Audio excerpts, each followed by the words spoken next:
Keeper of the Lost Cities by Shannon Messenger. Chapter 2.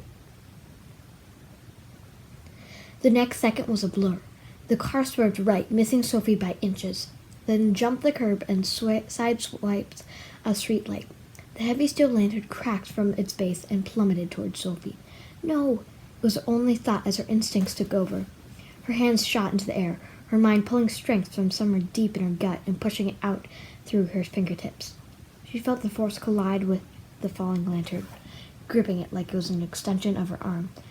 As the dust settled, she looked up and gasped. The bright blue lantern floated over her, somehow held up by her mind. It didn't feel even heavy, though she was sure it weighed a ton. "Put it down," a familiar accent voice warned, bringing her out of her trance. She shrieked and dropped her arm without thinking. The streetlight hurtled toward them. "Watch out!" Fitz shouted, yanking her out of the way a split second before the lantern crashed to the ground. The force of the impact knocked them over, and they tumbled across the sidewalk. Fitz's body broke her fall as she landed onto his chest. Time seemed to stop. She stared into his eyes that were now stretched as wide as they could go, trying to sort through the flurry of thoughts and questions swirling around her head to find something coherent. "How did you do that?" he whispered. "I have no idea." She sat up, replaying the past few seconds in her mind. Nothing made sense. "We need to get out of here," Fitz warned, pointing to the driver, who was staring at them like he'd witnessed a miracle. "He saw," she gasped, feeling her chest tighten with panic. Fitz pulled her to her feet as he got up. "Come on, let's get out of sight." She was too overwhelmed to figure out a plan of her own, so she didn't resist when he dragged her down the street. "Which way?" he asked when they reached the first intersection. She didn't want to be alone with him, so she pointed north, toward the San Diego Zoo, where there was sure to be a crowd, even during the firestorm. They took off running, though no one was following, and for the first time in her life, Sophie missed hearing thoughts. She had no idea what Fitz wanted, and it changed everything. Her mind ran through terrifying scenarios, most of which involved government agents throwing her into a dark van and run experiments on her. She watched the road, ready to bolt at the first sign of anything suspicious.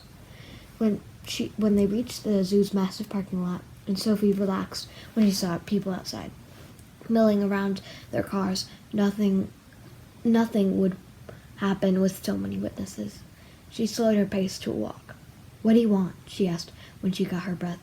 "I'm here to help you, I promise." His voice sounded so sincere, but didn't make it easier to believe him, though. "Why were you looking for me?" She tugged a loose eyelash, more than a little afraid of the answer. He opened his mouth, then hesitated. "I'm not sure if I'm supposed to tell you. How am I supposed to trust you if you can't answer my questions?" He considered that for a second.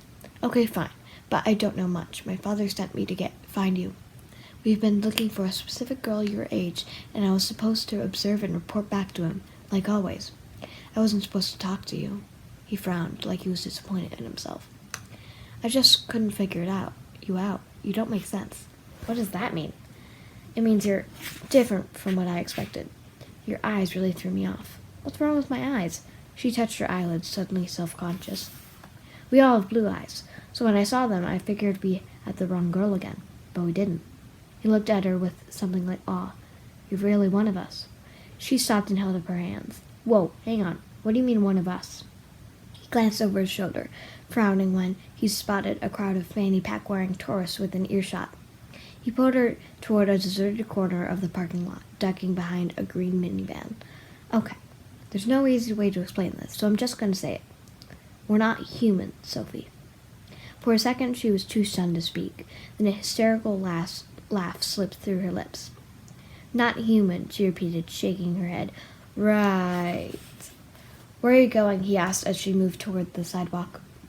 "You're insane, and I'm insane for trusting you." She kicked around and stomped away. "I'm telling the truth," he called. "Just think for a minute, Sophie." The last thing she wanted to do was listen to another word he said, but the plea in his voice made her stop and face him. "Can humans do this?" He closed his eyes and vanished. He was only gone for a second, but it was enough to leave her reeling. She leaned against the car, feeling everything spin around her. "But I can't do that," she argued, taking deep breaths to clear her head. "You have no idea what you can do when you set your mind to it. Think of what you did with that pole a few minutes ago." He seemed so sure. and it almost made sense.